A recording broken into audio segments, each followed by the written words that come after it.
Kunning muhim va dolzarb yangiliklari bilan dunyo yangiliklari o'z ishini boshladi.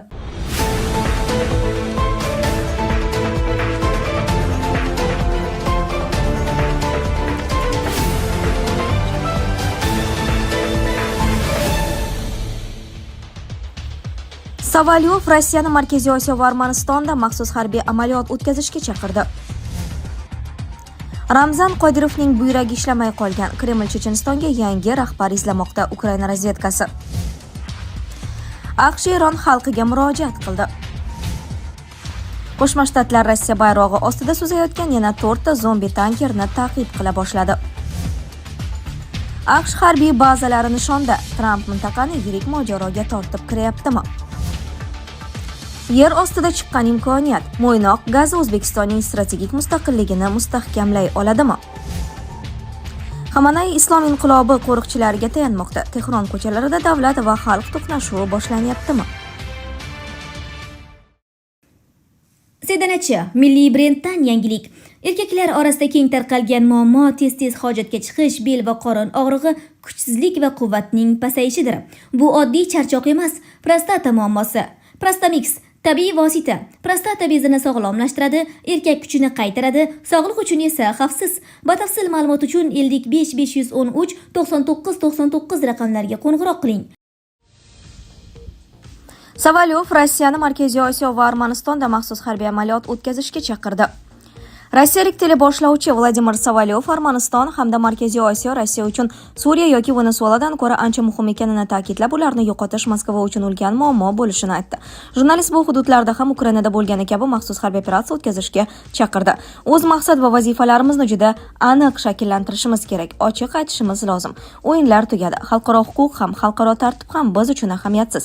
Agar milliy xavfsizligimiz uchun Ukraina hududida maxsus harbiy operatsiyani boshlash zarur bo'lgan bo'lsa, xuddi shu mulohazalardan chiqib, nima uchun biz o'z ta'sir zonamizdagi boshqa hududlarda ham maxsus harbiy operatsiyalarni boshlay olmasligimiz kerak degan u.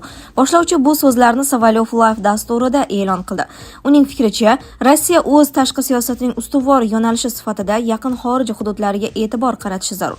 Jurnalist shuningdek Armanistondagi jarayonlar Moskva uchun Venesuelada sodir bo'layotgan voqealardan ancha og'irroq ekanini ta'kidlab, bu mamlakatni yo'qotish Rossiya uchun ulkan muammo bo'lishini ta'kidladi.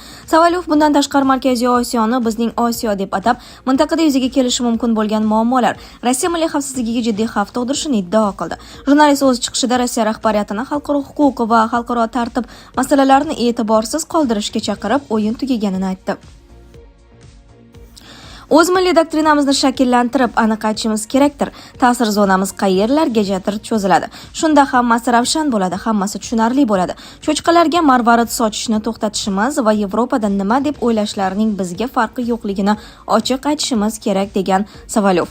U shuningdek Rossiya ukrainaliklarga nisbatan shafqat qilishni to'xtatish kerakligini ham ta'kidladi. Jurnalist urushning dastlabki haftalaridayoq shafqatsiz choralar ko'rilganida mojaro tezroq yakunlangan va kamroq talofat berilgan bo'lishini iddao qildi. Ramzan Qodirovning buyragi ishlamay qolgan. Kreml Chechenistonga yangi rahbar izlamoqda. Ukraina razvedkasi. Checheniston rahbari Ramzan Qodirovning sog'lig'i keskin yomonlashib, buyrak faoliyatidan to'xtagan. Shu bois u hozir dializ muolajasidan foydalanmoqda. Bu haqda Ukraina Mudofaa vazirligi bosh razvedka boshqarmasidagi manbaga tayanib Ukraine Forum xabar berdi. Agentlik manbasiga ko'ra, shifokorlar Qodirovning holati yaxshilanishiga umid bildirmagan. Xabarda aytilishicha, Checheniston rahbari hozir o'zining shaxsiy shifoxonasida davolanmoqda. Qodirovni ko'rish uchun oila a'zolari, shuningdek boshqa davlatlarda yashaydigan qarindoshlari kelgan. Ukraine Forum manbalariga ko'ra, Qodirovning sog'lig'i yomonlashgan bir vaqtda Kreml koridorlarida muhokamalar kuchaygan. Putinga yaqin mulozimlar respublikaga yangi rahbar tayinlash masalasini ko'rib chiqyapti. Nomzodlar orasida Checheniston parlamenti raisi Magomed Daudov, Ahmad maxsus bo'linmasi qo'mondoni Abtalauddinov hamda Ramzan Qodirovning to'ng'ich o'g'li Ahmad Qodirovlar bor. Ramzan Qodirov 20 yoshar o'g'lini Checheniston hukumati raisining o'rinbosari vazifasini bajaruvchi etib tayinlagan. Shu bilan birga u respublika sport vaziri lavozimini ham saqlab qolgan. Yosh Qodirov bundan tashqari Grozniy shahrini faxriy fuqarosi unvoni va respublikaning oliy mukofoti bo'lmish Ahmad Qodirov ordeni bilan taqdirlagan. AQSh Eron xalqiga murojaat qildi. AQSh senatori Lindsey Graham Eron xalqiga murojaat qilib, ularga Amerika tomonidan yordam borayotganini aytdi. Bu haqda senatorning o'zi X sahifasida yozib qoldirdi. Grahamning aytishicha, yaqin orada namoyishlarga chiqqan Eron xalqiga AQSh tomonidan ko'mak boradi va Oyatulloh rejimiga barham beriladi.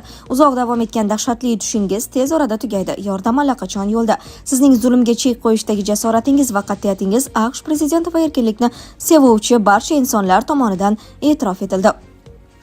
Prezident Trump Eronni yana buyuk qilamiz deganda Erondagi namoyishchilar Oyatulloh ustidan g'alaba qozonishi kerakligini anglatadi.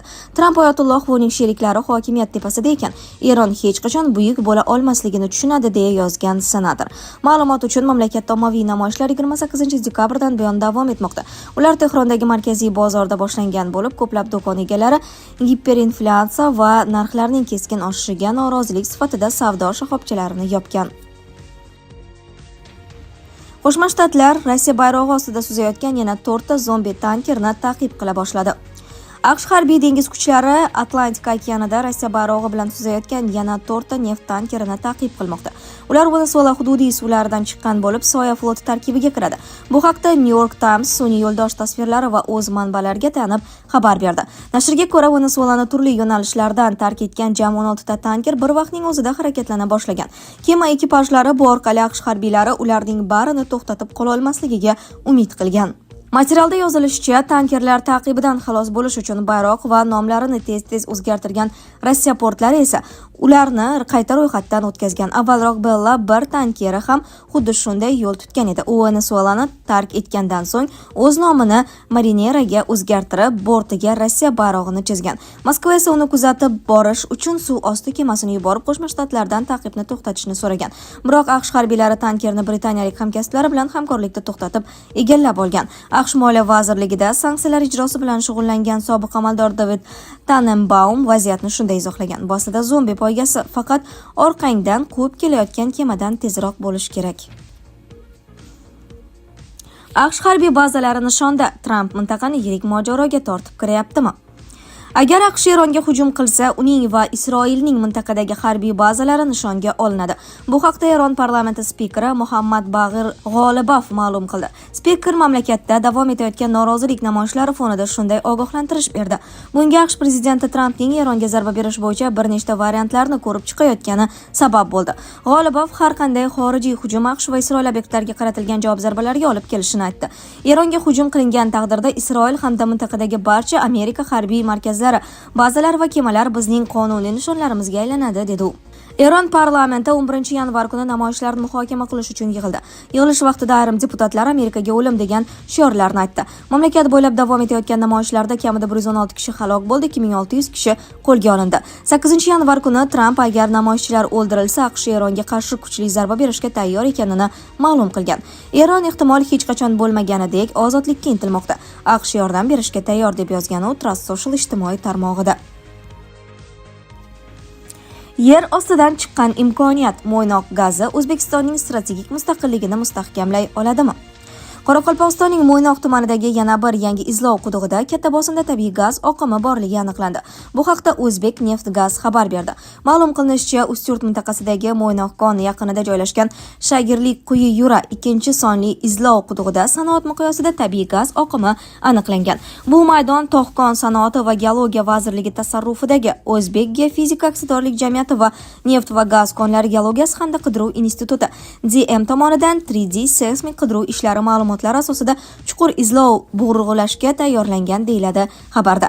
Qayd etilishicha, mazkur quduq loyiha boshqaruvi ofisining malakali mutaxassislari tomonidan burg'ulangan. Loyiha boshqaruv ofisida davlat rahbarining topshirig'iga ko'ra xorijdagi zamonaviy kompaniyalarda aynan neft va gaz sohasida ishlab O'zbekistonga olib kelingan malakali mutaxassislardan iborat guruh hisoblanadi. Xamenei islom inqilobi qo'riqchilariga tayanmoqda. Tehron ko'chalarida davlat va xalq to'qnashuvi boshlanyaptimi? Mamlakatdagi barqarorlikka jiddiy tahdid solayotgan ommaviy xalq norozilik namoyishlari fonida Eron oliy rahbari Oyatulloh Ali Xamenei mamlakatning kuch tuzilmalari jangovar shaylik darajasini maksimal holatga ko'tardi. Bu daraja hatto o'tgan yil iyun oyida Isroil bilan bo'lgan urush paytidagidan ham yuqori. Bu haqda The Telegraph gazetasi yuqori martabali eronlik manbaga tayanib xabar berdi. Nashr ma'lumotlariga ko'ra, Oyatulloh harbiylar va politsiya safida xiyonat va dezertlik bo'lishidan jiddiy xavotirda. Ulardan ayrimlari namoyishchilar harbiylarga qarata o'q uzishdan bosh tortgani uchun allaqachon hibsga olingan. Eronning rahbari o'z taqdirini to'liq islom inqilobi qo'riqchilari korpusiga ishonib topshirgan. Aynan shu tuzilmaga qo'zg'olon qamrab olgan ko'chalarni to'liq nazoratga olish buyrug'i berilgan. Shuningdek, yer ostidagi raketa shaharlari to'liq jangovar shay holatga keltirilgan. Ularning kamida 4 tasi mavjud. Rasmiy ravishda bu qadam tashqi tahdidlarga qarshi choralar bilan izohlanmoqda. Tehronda AQSh prezidenti Trampning har qanday aralashuvi o'tgan yilgi Isroil bilan bo'lgan cheklangan mojarodan tubdan farq qiladigan apokaliptik urushni qo'zg'atishi mumkin degan xavotir mavjud. Sizlarga yetkazmoqchi bo'lganlarimiz shulardan iborat edi. Dunyo yangiliklaridan uzoqlashmang.